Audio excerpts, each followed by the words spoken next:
नमस्कार महाराज, 9 घटक मिक्स वाला यारा मिला कॉम्प्लेक्स केळी बागायतदारांसाठी वरदान। मित्रांनो, जे शेतकरी केळीच्या रोपांची लागवड करत असतील त्यांच्या 2 ड्रिचिंगांचा खर्च हे खत वाचवणार आहे, ते मी शेवटी सांगेल। त्याच्या पहिले यारा मिला कॉम्प्लेक्स हे बनतं कसं हे लफडं काय तुमच्या लक्षात घ्या, मग तुमच्या कुठल्या पिकासाठी वापरायचं हे तुम्ही ठरवा। मित्रांनो याच्यामध्ये हा शब्द तयार केलेला आहे यारा मिला कॉम्प्लेक्स। मिला हा जो शब्द आहे ना मित्रांनो, नॉर्स भाषेपासून तयार केला आहे। नॉर्स मध्ये मिकला नावाचा एक शब्द होता, ज्याला आपल्या भाषेमध्ये इंग्लिशमध्ये सक्सेस म्हटलं जातं। त्या शब्दापासून हा मिला शब्द घेतलेला आहे मित्रांनो यारा कंपनीने, आणि प्रोडक्ट बनवलंय यारा मिला कॉम्प्लेक्स। मित्रांनो 100% तुम्ही प्लॉट मध्ये सक्सेसच व्हाल, एवढं खतरनाक आहे। मित्रांनो यारा मिला कॉम्प्लेक्स बनतं कसं, तर मित्रांनो काय केलं जातं, नायट्रो फॉस्फेट प्रोसेस केली जाते। त्याच्यामध्ये काय केलं जातं, हा जो फॉस्फरस आहे येथे रॉक फॉस्फेट उचलला जातो आणि नायट्रिक ऍसिड मध्ये टाकला जातो, ह्या नायट्रिक ऍसिड मध्ये, आणि त्याची स्लरी बनवली जाते। ते बनवल्यानंतर त्याला स्टेबल केलं जातं अमोनिकल नायट्रोजन पासून, आणि ते स्टेबल केल्यानंतर त्याच्यामध्ये मिक्स केला जातो मित्रांनो पोटॅश आणि मायक्रोन्यूट्रॉन। ही सगळी प्रोसेस जी आहे ना ही कोटिंग टेक्नॉलॉजीने होते, म्हणजे nitrogen nitric nitrogen phosphorus potash zinc boron magnesium असं कोटिंग असतं। म्हणजे प्रत्येक दाण्यामध्ये तुम्हाला 9 न्यूट्रिएंट बघायला पडतील, 9, एकही दाणा असा नाही होणार। आणि त्याची दाण्याची जी प्रोसेस आहे ना मित्रांनो, तुम्ही बघाल, तुम्ही हातात घ्याल तर हे बघा तुम्हाला असे दाणे दिसतील, एक छोटा एक मोठा एक मोठा मोठा छोटा छोटा असे दाणे दिसतील, एक सारखे दाणे दिसणार नाहीत का, तेही सांगतो। मित्रांनो आपण रेग्युलर खतांमध्ये काय करतो, मिक्सचर करतो, dose DAP urea potash mix करतो, आणि जेव्हा फेकतो तेव्हा काय होतं रे, पोटॅश पुढे जातात, कारण की पोटॅशचे दाणे पुढे जातात, किंवा मग युरियाचे दाणे पुढे जातात, पोटॅश जागेवर पडतो, फॉस्फरस पुढे पडतो, कारण की त्यांचं वजन कमी जास्त असतं। पण हे काय होतं, याचे जे दाणे तुम्ही फेकतात तेव्हा छोटे दाणे जवळ पडतील, मोठे दाणे थोडे दूर पडतील, मधले दाणे छोटे बारीक दाणे मध्ये पडतील।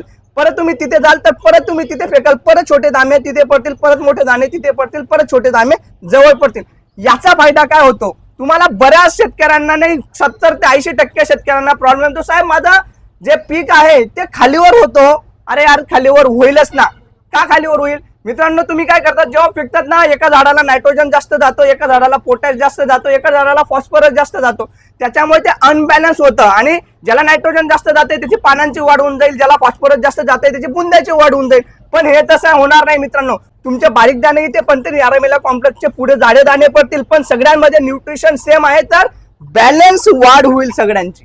एवढं खतरनाक प्रोडक्ट आहे मित्रांनो। आणि ही जी आहे टेक्नॉलॉजी, याच्यामध्ये एक जो नायट्रोजन वापरलाय मित्रांनो, नायट्रिक ऍसिड म्हणजे नायट्रेट नायट्रोजन आहे, आता लागू पडतो 10 दिवसापर्यंत चालतो। दुसरा अमोनिकल नायट्रोजन आहे, 10 दिवसानंतर लागू पडतो, 30 दिवसापर्यंत पिकाला नायट्रोजन देतो, जवळजवळ 30 दिवसापर्यंत याच्यातनं पिकाला नायट्रोजन भेटेल। त्याच्यानंतर याच्यामध्ये फॉस्फरस वापरलाय मित्रांनो, 2 प्रकारचे फॉस्फरस वापरलेत। हा जो पॉलीफॉस्फेट आहे ना हा कोणासोबतच लपड करत नाही, आणि दुसरा जो आहे कॅल्शियम डायहायड्रोजन फॉस्फेट, याच्यामध्ये तुम्ही बघू शकता पॉलीफॉस्फेट 35% आणि 25% मित्रांनो कॅल्शियम डायहायड्रोजन फॉस्फेट वापरलेला आहे। तो पॉलीफॉस्फेट एवढा खतरनाक आहे की रिॲक्शनच होत नाही, त्याच्यामध्ये त्याचे रिपोर्ट जबरदस्त निघून येतात, आणि त्याच्यासोबत तुम्हाला एवढे मायक्रोन्यूट्रॉन भेटतात मित्रांनो।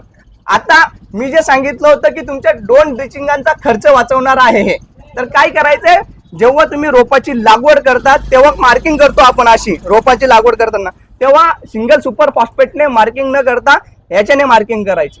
याच्याने फायदा काय होईल, जेव्हा तुम्ही याचे 25 ग्राम प्रति मार्किंग झाडाजवळ टाकाल मित्रांनो, तर टाकल्यानंतर आपण काय करतो, पहिली ड्रिचिंग करतो कीटकनाशक बुरशीनाशक आणि एखादी मूळ वाढचे म्हणजे ह्युमिक ऍसिडची। जेव्हा तुम्ही ते ह्युमिक ऍसिडचं पाणी तिथे वतन ना पहिल्या ड्रिचिंगला, त्याच्यापासून तुम्हाला खाली तुमच्या जमिनीमध्ये पडलेला असेल एवढे 9 न्यूट्रिएंट, त्याचा आंघोळ करून ती खाली जाणार आहे, तर त्या पिकाला तुम्हाला काय भेटणार आहे, NPK विथ तुमचे कीटकनाशक बुरशीनाशक आणि ह्युमिक ऍसिड। परत तुम्ही परत पाणी द्याल ना, परत ते दाणे जे आहेत ते वाहून जात नाहीत, ते लगेच संपत नाहीत, कारण की त्याला अमोनिकल नायट्रोजनचे कोटिंग आहे, ते लवकर संपू देत नाही।